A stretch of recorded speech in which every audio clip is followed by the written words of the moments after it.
On this Wednesday night, a warning from New Brunswick's premier to the province's soggy residents. If you think you've seen flooding like this before, don't be so sure. We'll show you the scene at Darling's Island, a community now closed off. Plus, we'll tell you what's yet to come, and it's not sunny news. Also tonight, the group of mavericks bringing people free internet access and how close it might be to you. And how Kanye West is dividing his fans. We'll look at the mogul's latest controversial take and his reaction to the criticism. But when you minimize slavery in the U.S., can you really take it back? This is The National.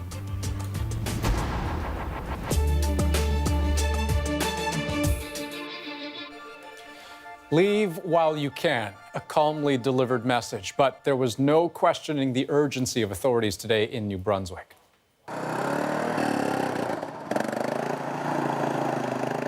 They tried to appeal to nearly 2,000 people in the province's southern flood zones to evacuate their homes voluntarily while it's still safe to do so. And for anyone in high-risk areas, prepare for the worst. So many people's reactions may be to say, oh, well, we've seen this before. We're not sure that's the case. We believe that the water levels are exceeding the 2008 levels and will potentially exceed the 1973 levels. So really, this is an event that we have for many people in many communities, not seen before. New Brunswick Premier Brian Gallant says he's already spoken with the Prime Minister about disaster assistance from the federal government. And emergency officials had a stern warning for people who choose to stay in their homes when they're being asked to leave. I want to be perfectly clear that they should not expect things to be delivered to them. We're not in the business of delivering food or water or fuel or other supplies, because those things are really a distraction from emergency operations that we can ill afford. The worst of the flooding right now is in southern New Brunswick. In one small community, Darling's Island, the single road in and out is now underwater. The CBC's Kayla Hounsell tells us how people there are coping.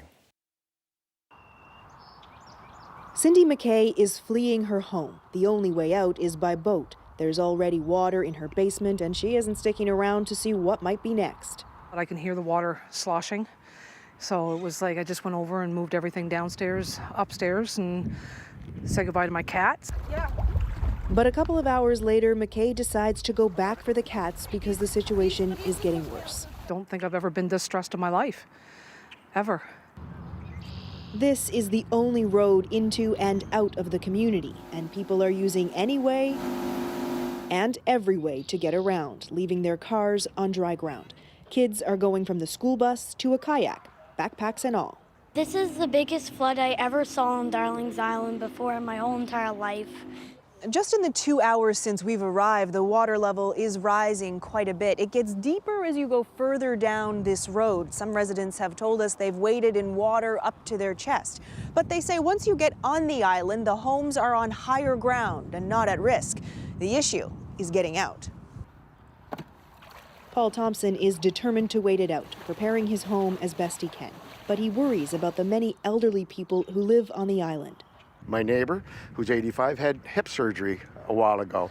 So it's quite an impact. And he walked out with his walker, through the water. Thompson is angry the government isn't doing more to help. There's an emergency boat, but haven't seen it here, that it's supposed to be for take people back and forth in case of an emergency. Cindy McKay wants to leave for good, but worries about the value of her property. I want to move. I want out of here. I've been here for 17 years. This is my 5th flood. I'm done. For now, all they can do is help each other as they watch the water rise. Kayla Hounsell, CBC News, Darling's Island, New Brunswick. And joining us now, also watching and waiting, Harry Forstell in Fredericton. So, Harry, we heard there's some people saying this is the worst flooding they've ever seen. Do we know what's around the corner? Yeah. Well, thankfully, things appear to have stabilized here in Fredericton for the time being, Andrew. The river is still at flood level, but it isn't climbing any further. The question is what's going to happen to all the water that's flowing down this river. Eventually, it meets the Kennebecasis River, and both those bodies of water join up to go into the Bay of Fundy, through the mouth of the St. John River, which is a very narrow gorge. All that water isn't going to fit through there at once. It's going to back up into the river valley and then be hit by a couple of Fundy tides that's going to add a lot of water. So we're not out of the woods by a long shot yet, Andrew. And so, Harry, what is the response from government? Well, Premier Brian Gallant had mentioned today that there would be some disaster assistance for those people who have lost their homes or had them damaged and businesses damaged. The other question is, what about the military? Do they have a role here? The Premier today said, we appreciate the military standing by, but we don't really need them yet. I talked with emergency measures officials in St. John earlier today, and they said they had discussed calling in the military, had decided that they would revisit that idea tomorrow. At this point, it doesn't seem likely, but it may become necessary as that floodwater hits the lower part of the river and St. John. So we'll have to wait and see on that, Andrew. Okay, we'll see. Harry Forstell in Fredericton, thanks very much. My pleasure. Now, let me give you a sense of just how high the water is in St. John. The record level set in 1973 was 5.3 meters. Today, it reached 5.1. By tomorrow, it's expected to hit 5.4. And by Friday, 5.7 meters. That's almost 20 feet high. So let's bring in meteorologist Johanna Wagstaff. Because, Joe, we heard Harry talking about the geography, the terrain. What's the biggest threat in the forecast? Well, Andrew, the immediate threat is the rain that's falling tonight. We're just looking at a general 10 to 20 millimeters across the province. Not enough for Environment Canada warning criteria, but there is a special weather statement because of embedded thunderstorms. We've been seeing lightning roll across New Brunswick through the evening hours, and that may lead to higher downpours. And all of that water, as Harry mentioned, will eventually end up in the St. John River system, ultimately making its way down through the south over the next couple of days. And Joe, how much worse do we think this could get in the medium term? Well, unfortunately, it's a bit of a worst-case scenario as far as the forecast goes. We've got the rain to get through tonight, and then temperatures are actually climbing as we head into the end of the week. And we still have a snowpack to melt. There's a substantial amount of snow, especially in the northern end of the province, over 40 centimeters in some estimations. And with these temperatures climbing into the high teens, low 20s, that will lead to rapid melt by the time we hit the end of the week and the weekend. And once again, all of that melted snow will make its way down through the river system, which is why we're talking at least another week of high concern. Okay, buckle in. Our meteorologist, Johanna Wagstaff. Thanks very much. You're welcome. And here's what else we're working on tonight. The politics of Kanye. Eli Glasner on the rap superstar's monumental shift and why so many people feel let down. A CBC News investigation gets action from Ottawa on the Hassan Diab case. David Cochran follows his exclusive reporting ahead. But first, there were fresh signs in Washington today that Donald Trump is arming for a confrontation with the so-called Russia investigation. There is no quid pro quo between the Trump campaign and the Russians. The man with waxed mustache, Ty Cobb, is now on his way out. Cobb was one of the last remaining Trump lawyers known for advocating a cooperative approach to the probe run by special counsel Robert Mueller. In his place, the president is adding this person, Emmett Flood, to his legal team. The significance? Well, Flood was one of the lawyers representing Bill Clinton when he faced impeachment in the late 90s. Flood is expected to take a more combative approach. A showdown is brewing, and our Paul Hunter shows us where it could go. So, who's gonna blink? The president or the special prosecutor? In Robert Mueller's investigation into Russian meddling in the 2016 election and its alleged ties with the Trump campaign, the man with, in theory, a tale to tell insists there's no there. There has been no collusion between the Trump campaign and Russians or Trump and Russians. No collusion. But with reports Mueller may soon try to force him to go deeper than that, Trump is now bracing for that rarest of rare moves in U.S. politics, a subpoena involving a sitting president. It's happened before. These materials, together with those already made available, will tell it all. Richard Nixon wasn't subpoenaed, but his infamous audio tapes were. The U.S. Supreme Court signed off on it. Skip ahead a couple of decades, and Bill Clinton. It depends upon what the meaning of the word is. Yes. He agreed to testify after being subpoenaed in the Monica Lewinsky inquiry. So Mueller could subpoena Trump and ask him anything. Trump could challenge it, though most think he'd lose in court. If Trump volunteers to talk, he could negotiate the terms. A time limit on questions, for example. Another option, agree to talk but take the fifth on certain questions, though in the past even Trump has noted The mob takes the fifth. If you're innocent, why are you taking the Fifth Amendment? But if Trump talks, the real risk is that he gets in trouble for telling the truth or for telling a lie. After all, Mueller likely wouldn't want to ask questions unless he knew the answers were worth it. Meanwhile, on Capitol Hill, potential trouble for Mueller, with word this week some Republicans are looking to derail all of it and impeach Mueller's boss, Deputy Attorney General Rod Rosenstein. To that, defiance. I think they should understand by now the Department of Justice is not going to be extorted. We're going to do what's required by the rule of law. Where's Trump on all of this? Tweeting aggressively today, calling Mueller's investigation a hoax, a setup and trap, and again, a witch hunt. Later, threatening, as he put it, to use the powers of the presidency to get involved, escalating tensions ever higher and signaling that this fight has likely barely even begun. Paul Hunter, CBC News, Washington. So let's move to Canada's capital now, where there's a significant development in the Hassan Diab case tonight because of a CBC News exclusive investigation. You are allowed as a prosecutor to cherry pick. You can just take the exculpatory evidences and throw them away and put anything looks like inculpatory. And of course you win. That is Canadian Hassan Diab. You may certainly understand his view of justice. For decades, French authorities tried to link him to a 1980 bombing at a Paris synagogue. He was eventually extradited to France in 2014 and spent 3 years in prison, but was never charged. The French courts ultimately released him because of a lack of evidence. Last night, we revealed the great lengths a Canadian government lawyer went to, starting in 2009, to ensure Diab was sent to France. Now, CBC News has learned about an unprecedented step Canada's Foreign Affairs Minister is taking in the case. David Cochrane is again breaking the developments of the story for us tonight. Hassan Diab has found his way home, but he is still looking for answers. And now he has a powerful ally. I have read the reports of the involvement of government officials in his extradition, and I think that this is indeed a matter which it is important to look into. Chrystia Freeland has rarely, if ever, spoken publicly about Diab's case, but she has been raising it privately with French officials for years. Now, with the Justice Department doing an internal review of the case, a government official says Freeland, the Foreign Affairs Minister, will be keeping a close eye on its findings, even though it's not her department.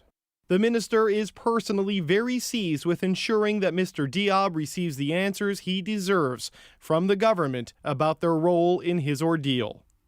It's pretty clear that what happened to Hassan Diab never should have happened in the first place. CBC News obtained a confidential memo that revealed the efforts Department of Justice lawyers made in 2009 to ensure Diab was extradited to France, taking steps to save the French case when it was on the brink of falling apart. As a result of those efforts, Diab spent more than 3 years in a French prison without ever facing a charge. Diab and his family have been calling for a public inquiry, not trusting an internal process. And now, after the CBC News report, Amnesty International and the BC Civil Liberties Association are doing the same. Given the revelations, it is clearly not appropriate for this to go forward as a largely internal review, carried out by the very department that may be responsible for transgressions. The rights groups are also calling for Canada to apologize to Diab and his family and compensate them for what they call a miscarriage of justice. David Cochrane, CBC News, Ottawa. Still ahead on the National, Kanye West is a provocative guy, but his latest comments have divided a community. Eli Glasner tells us why this Kanye controversy matters. And a tale of two techies will introduce you to a group of volunteers bringing free internet access to New York City and explain how Facebook's plan to do the same thing backfired. But first, a sudden goodbye to a member of Parliament. Gord Brown died today, just 57. Take a listen to today's tributes to Brown on Parliament Hill. I'm truly saddened to inform the House of the sudden passing of our dear friend and colleague, the member for Leeds, Grenville, Thousand Islands, and Rideau Lakes, Gord Brown, earlier this morning. As I go door to door and talk to people on the street, they're telling me that government mismanagement, fiscal problems that have come out, and just outright political corruption are one of the main things that they want to see changed. Never in my wildest dreams would I have picked Gord to go before me. He had a great heart. He loved his family. He was passionate about his work. Without doubt, Gord loved hockey, and his son's hockey abilities was an endless source of pride for him. He understood that when you're in politics, it is a bit of a blood sport, and teamwork is important, and he exemplified that. Gord was particularly good at transcending the partisanship here and really emphasizing the service not just to our constituents but to all Canadians. Ladies and gentlemen, this is what democracy in action looks like. A concerned and passionate individual shares her concerns with her member of Parliament and continues to lobby for change. The member of Parliament listens and presents the concern in the House and to his colleagues and to his leader, acts on the concern, resulting in positive change for all Canadians. It's our way of doing things, and it works.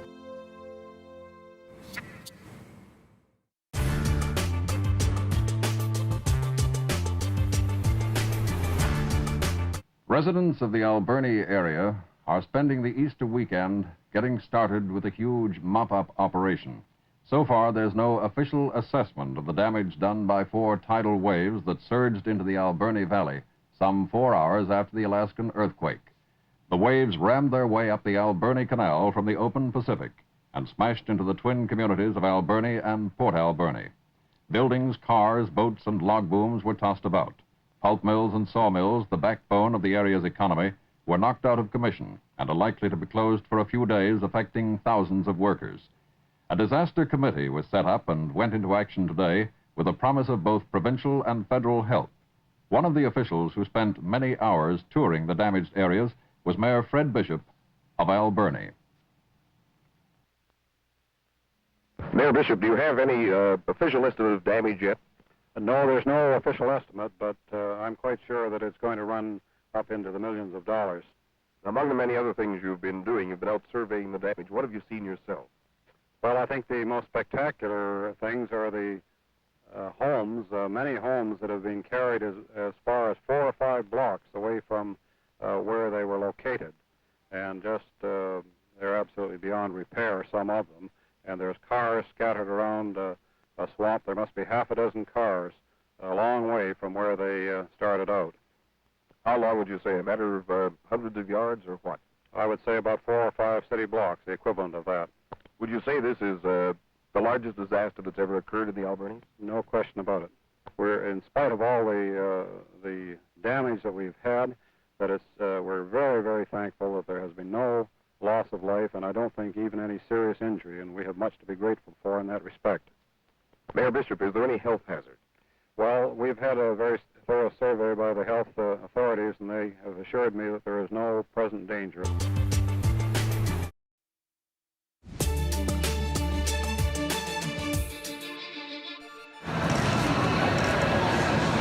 Tonight on The National, remember that bizarre story about a body being found behind a bathroom wall in Calgary, a women's bathroom at a shopping mall?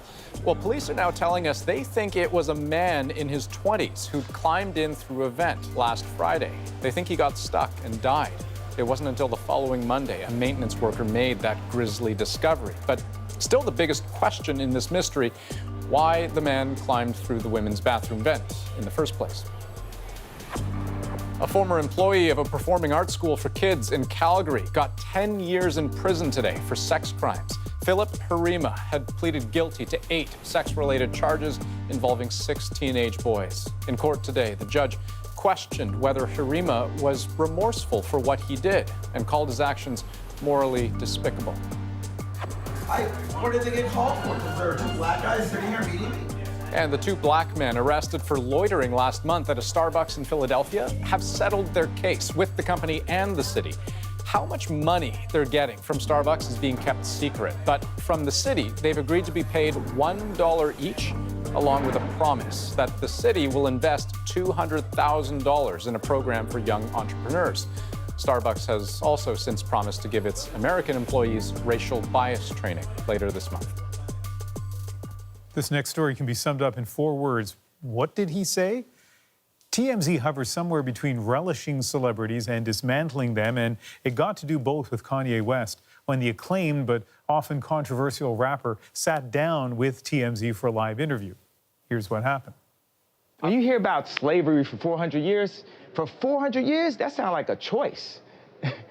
Like, you was there for 400 years and it's all of y'all? So that's what he said without explaining. 400 years of slavery sounds like a choice. The CBC's Eli Glasner now on the fallout. It didn't take long for the world to react. In fact, the first reaction came from inside the TMZ newsroom. Frankly, I'm disappointed, I'm appalled, and brother, I am unbelievably hurt. Laughlin wasn't alone. Spike Lee took to Instagram to share a history lesson, writing, "Our ancestors did not choose to be stolen from Mother Africa." Kanye later clarified his comments, saying he was talking about people being mentally imprisoned. These days, Kanye is more a mogul than a musician. He has a new album on the way, but also a new line of shoes and clothing, which has some wondering if it's all a marketing ploy. Others say Kanye's success is causing him to lose touch.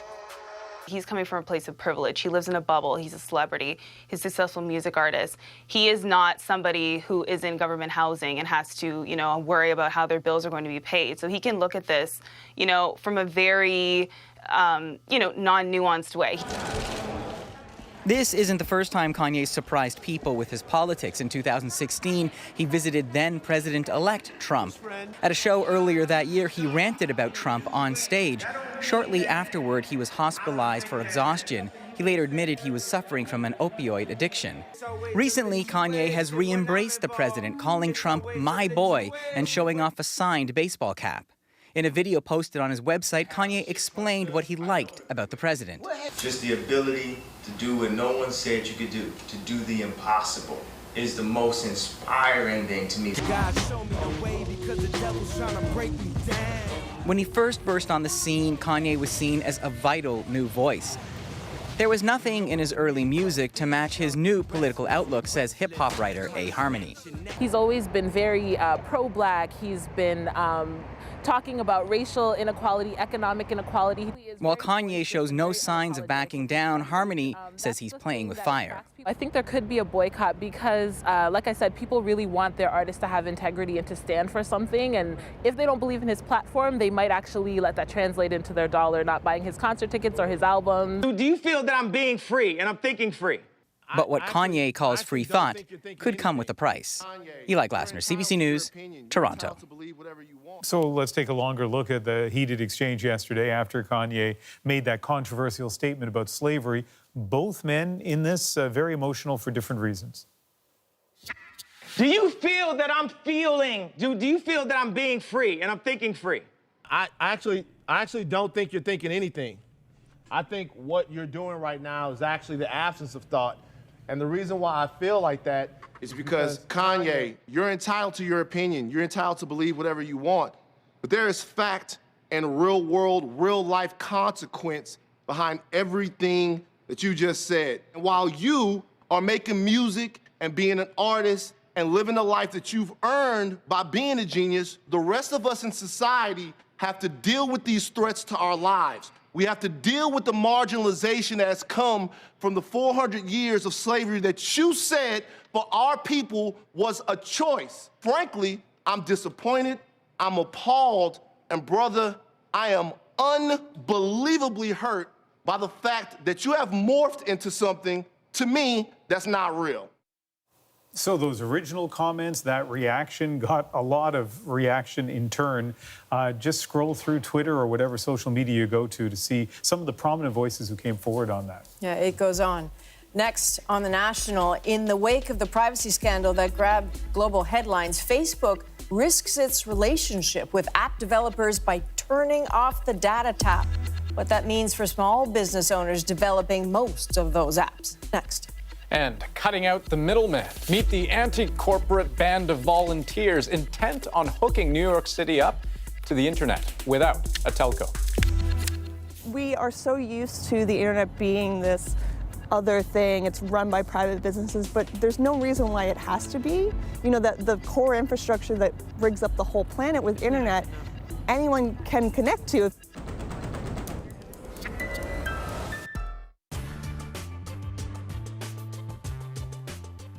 The First World War still rages, and Halifax is an important hub and far from danger. At least that's what everyone thought. CBC News has launched a new, exclusive, interactive experience. Go back with Adrian Arsenault to the day of the Halifax explosion and experience the story for yourself in 360. From the sights to the sounds, be there to see what went wrong. Then learn more about the incredible stories in the aftermath, including the railway conductor who gave his life to save countless others. Check out the 360 experience on desktop, mobile, and headset. cbcnews.ca/Halifax Explosion.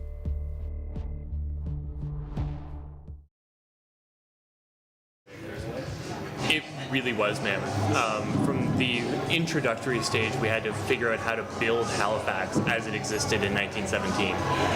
So from Environment Canada data to actually get the hillsides dipping into the water, to where the water is, to where the bay is, how the curvature of it flows around into the basin, to insurance maps on where the buildings actually were, what they were made of, how tall they were, just to get that basic construction phase done before we had any storytelling around it. Took a lot of research, and we had a great team in Halifax to help us sort of dig through the archives and visit the universities and figure out where to get all of that material in the first place too. I think the challenge was putting the camera in the best place to tell the story, where you could see everything you needed to see to understand as almost a participant why the decisions were made on that day that made such a difference. You're placing items on a stage, you're trying to direct where people might pay attention, but also acknowledging that they may be paying attention to other areas. You're trying to light it in accurate ways, play with shadows, play with misdirection and direction, and all of that comes into play. So we're actually very lucky that both of us had a bit of a theater background coming into this to actually play with some of those concepts before the construction actually started. We did draw by hand. Dwight mocked up by hand storyboards and just like a conventional movie. At the very beginning. But we knew that those storyboards would only show 1/4 of the story, which is weird because you have to sign off on something knowing that there's this whole world that you can't see in the storyboards that is going to have to be built. We started off with laser topography, and then we layered in the buildings from insurance maps and details from the archives, archival photographs, and then on top of that, the events that you see, the ships moving, explosions, that basically comes from eyewitness testimony. You've probably seen these microphones where basically the two microphones are coming out of a dummy head. That's ambisonics. So she was able to put those sounds in space so that when you're using goggles to look around, everything's coming from where it should be coming. What happens when you flip your phone and the entire environment has to flip with you? What happens when light filters through fog and disperses at different rates? And then we have to figure out how to render the fog on a mobile device versus on a desktop device. And getting it all to work with the device sensors that we have in smartphones today versus the desktop machine as well. It's the most technically challenging project this team has undertaken yet. I want them to feel connection to the history. As we've laid it out geographically, cinematically, getting human characters in there, feeling a sense of the humanity of who died, who was lost, who came back from the edge, getting a sense that this was a real thing that happened. It does really come alive when you've been working with models of kids running across the street for months, and then suddenly you can hear their footsteps and them laughing, and you're like, wow. wow, I'm there, I'm right there. Yeah. You know, all of this went to trial after a disaster like this. It all went to trial, and all the people who survived, who were key to the event, testified. And so we actually know what happened according to their testimony. And so this is not an interpretation. This is fact.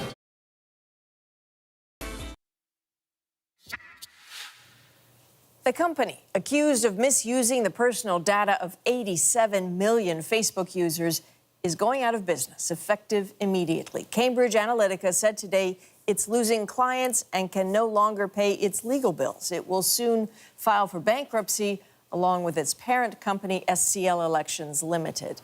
The firm allegedly used that harvested Facebook data to help sway the 2016 U.S. election for Donald Trump. Now, the fallout from the Cambridge Analytica scandal also did some considerable damage to Facebook itself, as evidenced by Mark Zuckerberg's harsh grilling in Congress. He is now aggressively trying to plug those privacy holes. But as Kim Brunhuber explains, that decision is now damaging other tech companies. This has been an intense year. Intentional understatement from Facebook's CEO, drawing laughs from his employees, but stony silence from many third-party developers, those who depend on data from Facebook to make a living. I know that it hasn't been easy being a developer these last couple of months. Somewhere in this hall is a developer who flew all the way here from London, determined to get answers. Hopefully we can talk to Facebook directly now and say, hey, this is what we do. Here's the good side of Facebook data analysis. Is this still okay? The company he founded is literally in the business of happiness.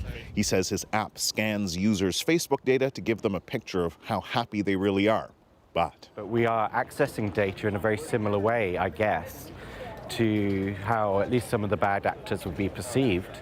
The bad actors, like Cambridge Analytica, a company that sold the personal data of millions of Facebook users without their permission.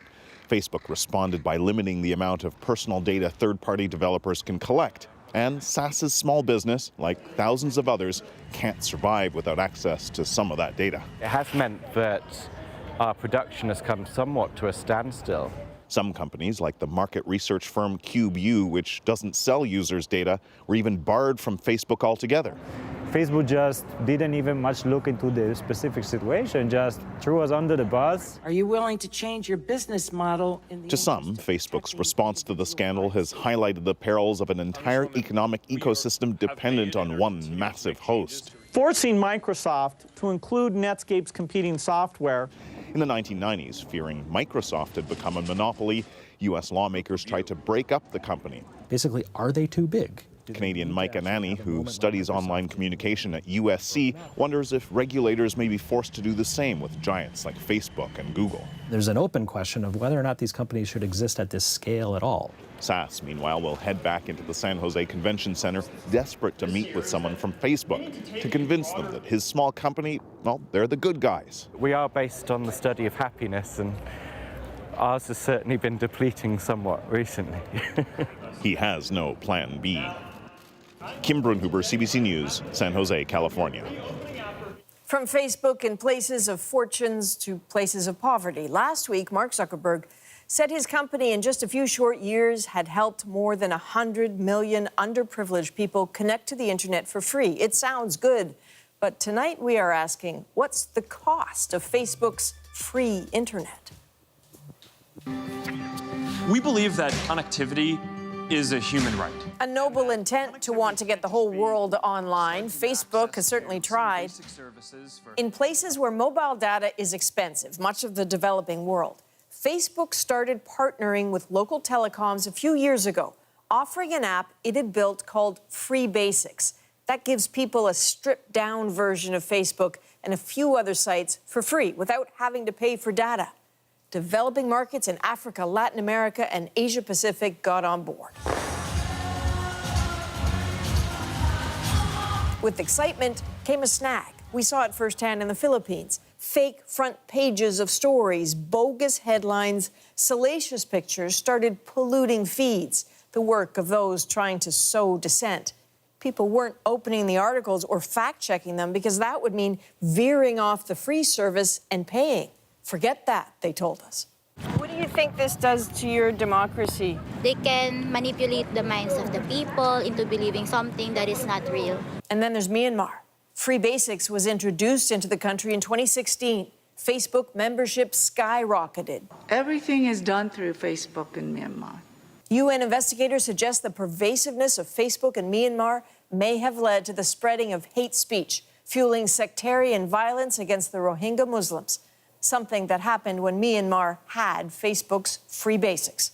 And that accusation has been leveled in other locations in other countries, especially where democracies are particularly fragile. For reasons it says are related to business or local governments, Facebook has recently started to pull Free Basics. It's gone now from Myanmar, gone from Bolivia and El Salvador and the Republic of Congo. But Molly Sauter says the damage is done. I don't think it was particularly good or healthy to be funneling millions of underrepresented and underpowered individuals onto the Facebook platform where they didn't have any defense, and this was their only way of accessing the internet. Whatever the damage, millions still relied on Free Basics to connect, and now they've lost that. You don't have to go as far as the Philippines or Myanmar to find concerns over who controls access to the net or how that access is handed out. Take the debate over so-called net neutrality. I dissent from the corrupt process that has brought us to this point. The agency that is supposed to protect you is actually abandoning you. Some harsh words from critics there when the U.S. FCC ruled to roll back net neutrality last year, something activists have been fighting for years to keep. Without it, internet service providers could favor some internet traffic over others, what we see online or how fast we see it. The ruling was a blow for net neutrality advocates, but their anger fueled a bit of a tech-savvy resistance movement. The plan: liberate internet users from the big businesses most rely on for access, because it turns out you don't actually need them. Stephen D'Souza takes us inside New York's mesh network. As dusk settles on top of this 700-foot building in the middle of Manhattan, Zach Giles seems a little like the Robin Hood of the internet, except he's not stealing. Those antennas he's adjusting on that creaky ladder belong to NYC Mesh, a community of internet outsiders who are on a mission. The internet doesn't really cost you anything, it's just a connection. So however you can get plugged in, then you're on the internet. Nobody owns the internet. There's no one to pay. Those antennas are plugged into this data center, the doorway to the internet. It's called a supernode. Zach says it costs about $1,000 a month to plug in, and they then shared that free internet with their users. Do you think most people understand, the difference between an ISP and going straight to the internet? I wish they would, but I think most people just understand whether Netflix is fast or not. It's an underground movement taking on big internet. By day and closer to the ground, NYC Mesh volunteer Jason Howard is helping spread that network. Would you mind letting Brian know that it's hooked up? This team is building a mesh network. Let's break this down. Picture a spider web of wireless connections. The signal from the supernode travels more than 3 kilometers, and a mesh of antennas spread out on rooftops or balconies receive that signal. Then, using Wi-Fi, other antennas repeat the signal. Each supernode could connect thousands of users. So if you have the internet coming in at one point... Science and tech writer Kaylee Rogers says it requires a shift in how we see the internet. We are so used to the internet being this other thing. It's run by private businesses, but there's no reason why it has to be. That the core infrastructure that rigs up the whole planet with internet, anyone can connect to if you have the money and you can find the bandwidth and you can get on. And so the privacy thing, when you're building your own community-based network, you can sort of write in whatever you want into the terms of service, into how it's being used, into the rules, and people can decide for themselves, okay, we don't want all our data being tracked, we don't want our browser history being recorded, et cetera, et cetera. Whereas with an ISP, you don't really have a choice. They decide that, and then you pay them your monthly bill. Before we decided to wire the whole building. At this production office in Brooklyn, a major internet provider wanted to charge $80,000 to wire the building. NYC Mesh will connect them for only $200 per office. Since you're not connected to it. The volunteer network, by checking signal strength and configuring access points, gets systems connected. I want to participate and put my efforts into helping a free internet, where people get access, not free as money, but free as in free access. You're basically cutting out the middleman, aren't you? Yeah. How far do you see this going? I think the general idea is, I think if we hit 15 supernodes, we'll cover most of New York City. And those supernodes, monster antennas that send out an internet signal, the more supernodes, the bigger the network. Brian Hall organizes most of the installations. We don't really install if it's less than 30 megabits. And when you put that in everyday terms, Well, you only need 5 megabits per second to watch Netflix at normal resolution. So 20 people can watch Netflix at the same time. since 2013, NYC Mesh has installed 154 antennas around New York, and that number is growing. When net neutrality laws and access to a free internet came into question last December, interest spiked dramatically. Their waitlist went from 500 requests for installation last year to over 1,300 already this year. The ask is a $20 a month donation per member, and they now make enough in donations to cover operating costs. Jessica Marshall is the latest NYC Mesh enthusiast. I think it's exciting to be able to get to know your neighbor and share internet that way, and just remember that you don't need to rely on this nebulous entity that's elsewhere. That you can build your own internet, that you can have control over it. A big draw. NYC Mesh won't monitor, track, or store personal information, unlike other providers that scrape and sell data. This is the moment that internet will come to the building. All right, so let's go inside and see if they have the internet. All right, so Alex, you online? Looks like it's working. Great, definitely working.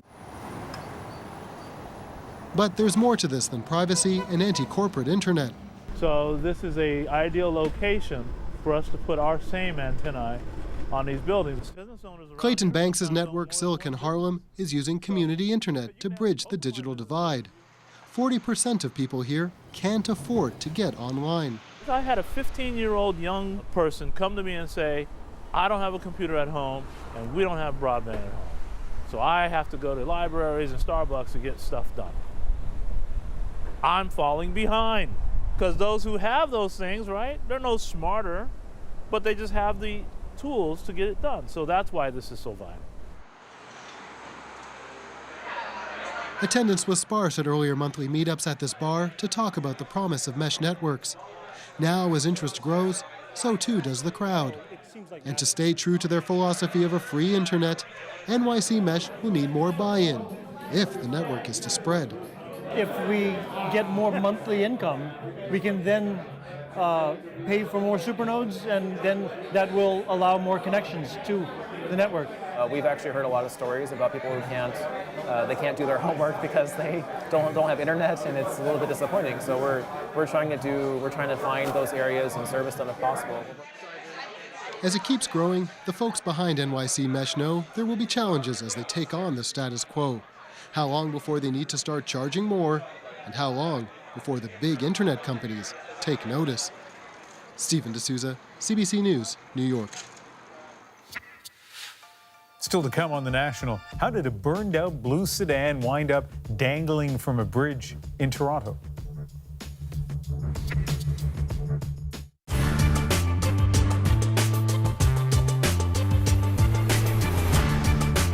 Bitcoin is the first decentralized digital currency. This might be the first time in history a new currency has been launched with a video that explains how it is made. It is possible to make physical bitcoins, but not necessary. It's a digital currency. Each bitcoin is actually a unique code, making it easy to shop online or send bitcoin around the world for almost nothing. Bitcoins are generated all over the internet by anybody running a free application called a Bitcoin miner. Bitcoins are mined, that's the official term, by computers, slowly released one by one as computers complete complicated calculations. There's a limit on how many will be created. Production will stop at 21 million. But anyone can buy and sell or exchange Bitcoins with other currencies. It's also a decentralized system, which means no one country, no one entity no one government or no one corporation owns it. Right now we're seeing governments all around the world printing money, printing, which is devaluing people's savings. Canada recently became the first country in the world to have a Bitcoin ATM. More are expected. The U.S. has the dollar, Mexico has the peso. It's kind of like the currency of the internet, the future currency of the internet. I think it's an exciting new venture. I think it's the beginning of something really, really big. Perry Sidorsky has studied Bitcoin and says digital currencies have huge potential and one special risk. And I think the biggest threat would be for someone to hack into the Bitcoin operating system and basically try to crash it. I think that would be the biggest concern. I think anybody that lives in a high inflation country is thinking about putting their wealth in Bitcoin to shelter from inflationary effects. And anybody trying to move money around the world that doesn't necessarily want to pay high transaction costs is going to find it favorable to use Bitcoin. Bitcoin could, however, drop in value if it turns out to be a fad that fades. At the same time, authorities are worried about Bitcoin. It's harder to trace than regular currency. The concern is that money launderers and others could use it to cover up their crimes. A concern highlighted when this website, linked to illegal activities, was shut down.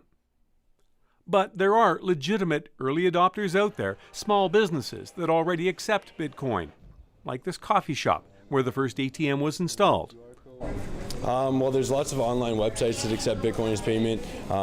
You can basically use it just like any cash. I sold my jet ski personally for Bitcoin about 6 months ago.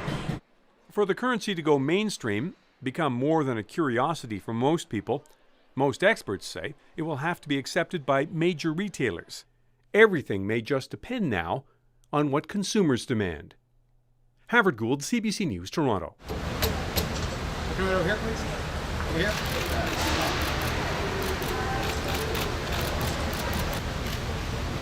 Anytime.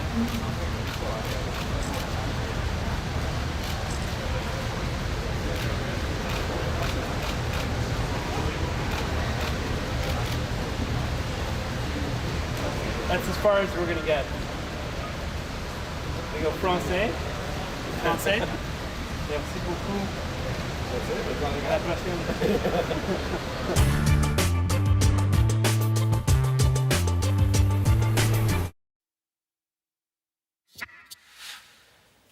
The Prime Minister says his government is still committed to strengthening the rights of Indigenous people. And speaking today to the Assembly of First Nations, Justin Trudeau assured them they're on the road to controlling their own destiny. But for a number of chiefs, there's a pipeline in the way. Evan Dyer explains. What we have managed to accomplish in 2.5 years has changed irreversibly Canada and set us forward on a much better path. Justin Trudeau got a warm reception at the Assembly of First Nations, where he promised to create what he calls an Indigenous rights framework and protect Indigenous languages. Some chiefs think it's a lot to achieve before the next election. Can you assure us that this legislation will get passed before the end of this mandate? I recognize your faith in my capacity to get re-elected. Trudeau told the chiefs his government's already done a lot, building new infrastructure and launching an inquiry into missing and murdered women and girls. There are things that we have done together over these past 2.5 years that will never be able to be undone, and that is a good thing. $16 billion extra dollars have been budgeted for Indigenous projects since Trudeau came to power, lifting 62 boil water advisories and starting work to extend the electrical grid to remote reserves. Money's also gone to education, healthcare, and child welfare. But there's been less progress on issues like land, treaty rights, and sovereignty. We can do this quickly or we can do this right. And I know that those two are mutually exclusive. I think he is saying the right things, but really when you look at it, is he doing the right things? Manitoba Chief Sheila North is running to replace Perry Bellegarde as AFN National Chief in July. She's backed by chiefs who say Bellegarde is too cozy with the Trudeau government, including BC bands that oppose the Kinder Morgan extension. Prime Minister Justin Trudeau has failed to respect the Indigenous rights of the Squamish people, has failed to consult my nation when it comes to the expansion of the Kinder Morgan pipeline and the increased oil tankers through our territory. So while many here give the Trudeau government credit for its efforts, pipelines loom ever larger as a threat to its reconciliation agenda. Evan Dyer, CBC News, Ottawa.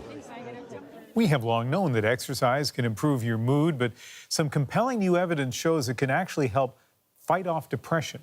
Christine Birak has a look. Driving from Toronto to California takes about 40 hours. Trucker Morris Bellis drove the route for years. But in 2009, his sister and mother died just months apart. His father was diagnosed with Alzheimer's. Bellis says his quiet cab began to feel like a prison. I think it was more emptiness. It's being alone, empty. You can talk to so many people, but most of them won't understand. You know, maybe give you a pat on the shoulder and say, you know, keep going. All you can do is keep going. Bellis didn't want to keep going. He found himself lying on his couch, thinking about his kids. How can I get out of this? He pushed himself to get up and go for a short bike ride, never imagining 3 years later that would be him, zipping around, pedaling through his depression. It changes your body. It changes something. I'm not a doctor, but there's something. Depression. David Goldblum is a doctor. We don't really know why exercise reduces the risk for episodes of depression. He says there's evidence to show exercise can help people enduring mild to moderate depression. It can also be preventative. Based on nearly 50 large studies, international researchers say, regardless of age or where in the world you live, 150 minutes of exercise a week helps protect people against depression later in life. Anything from running and swimming to brisk walking or even dancing. This is not a speedy muffler guarantee. This is about reducing the risk for depression, but it's not about eliminating the risk for depression. Goldblum insists parents and school boards should take heed. The first signs of mental illness tend to manifest during the teen years. The irony to me is that physical exercise and physical education seems to have become de-emphasized in secondary and post-secondary education compared to generations ago. Bellis knows depression can be draining. He says whether it's 5 seconds or 5 minutes of exercise, anything is better than nothing. So right now, it's freedom right now, and after a long day of 8 hours, it's his time to live in the moment. Christine Birak, CBC News, Vaughan, Ontario. A mystery dangled over the morning commute in Toronto today. A burned-out blue sedan hanging from a bridge into the city. Now police are scratching their heads over who might have put it there. It's just a shell of a car, no engine, no license plates. But for about 3 hours this morning, it had some drivers doing double takes. Among them, a police officer carpooling into work. I didn't know the reason why a car would be suspended underneath the bridge. It's not a normal sight to see. He called 911, and pretty soon firefighters, paramedics, police, all on the scene. They discovered no one was inside the car, and then they had to figure out how to get it down. Now the question is, who put it there? A renegade artist, an off-the-grid film shoot? Whatever it is, did not have proper approval. And of course, many speculating it could have been a prank. In 2001, engineering students at UBC hung a Volkswagen from the Golden Gate Bridge in San Francisco. A few years later, they managed to pull off the same stunt on the Lions Gate in Vancouver. But Ryerson and the University of Toronto say their students weren't involved this time around. Whoever it was could be in trouble. Police have opened a mischief investigation.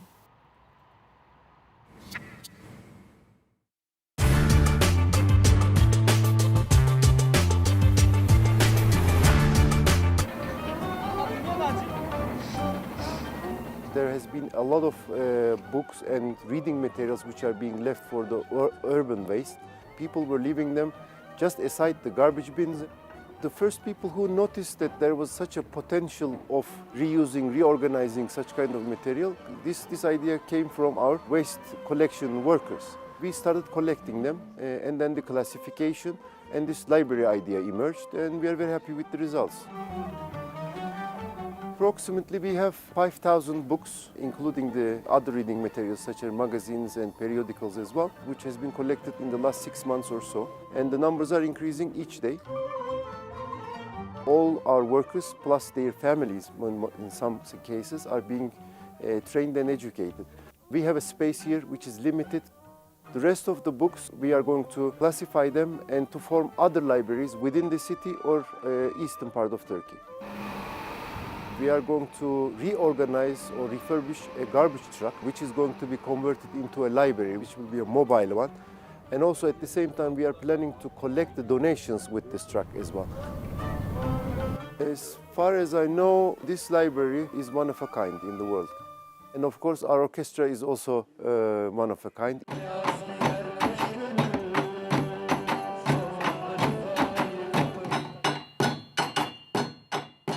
All those people who are performing are regular workers.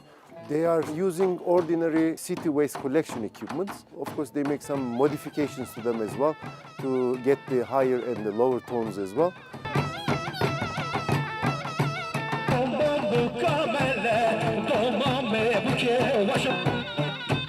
We are using some other instruments as well, such as our national instrument, which we call it saz.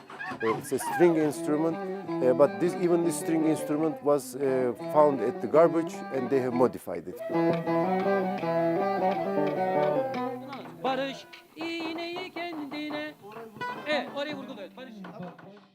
And if we consider the real job that they are performing, which means collecting the municipal waste for 1 million population, it's a big number. And our garbage collection per night is approximately 1,350 tons. And at the same time, they have the ability to come up with new ideas each day. I'm very happy with them.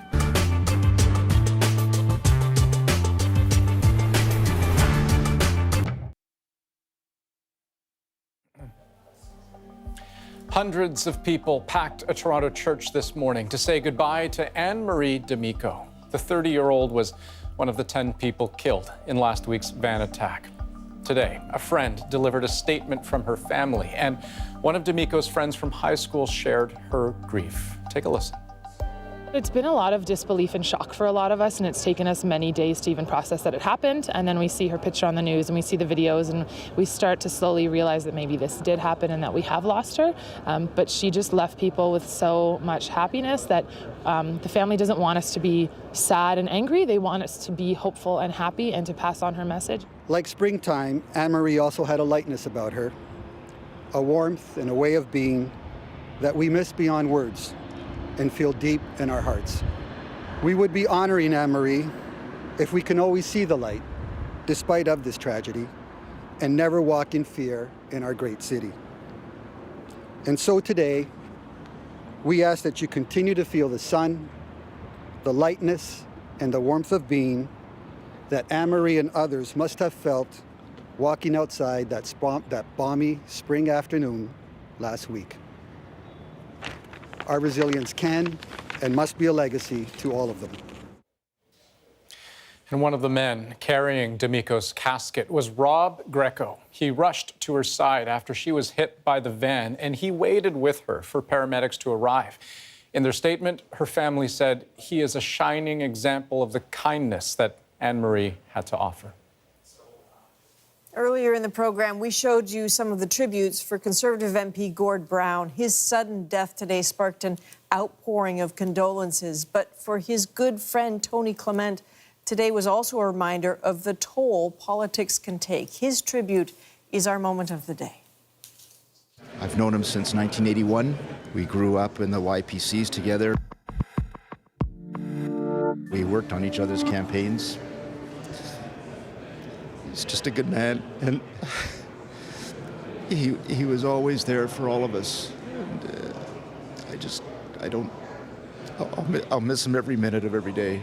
He was an excellent parliamentarian. He took his job seriously. He was passionate. It's just another lesson about this job, I'm not trying to be morbid, but it's a death trap for people sometimes. It takes years off your life, and I know we do it willingly, but sometimes the price is very high. The Conservative leader, Andrew Scheer, said today that Gord Brown was thought to have played his regular Wednesday morning hockey game, and then he went to the office, and that's where he died. Tony Clement mentioned he was a good parliamentarian, a good person. We heard that from people from all the parties, a reminder that there are a lot of good people in politics, and it's too bad that it takes a death to hear that sentiment expressed publicly. Yeah, a lot of good people, Ian, and a lot of people with families. He leaves behind his wife, Claudine, and 2 sons, Chance and Tristan. And that is where we'll leave things tonight. Thanks so much for joining us here on the program. That's The National for May the 2nd. Good night. Good night.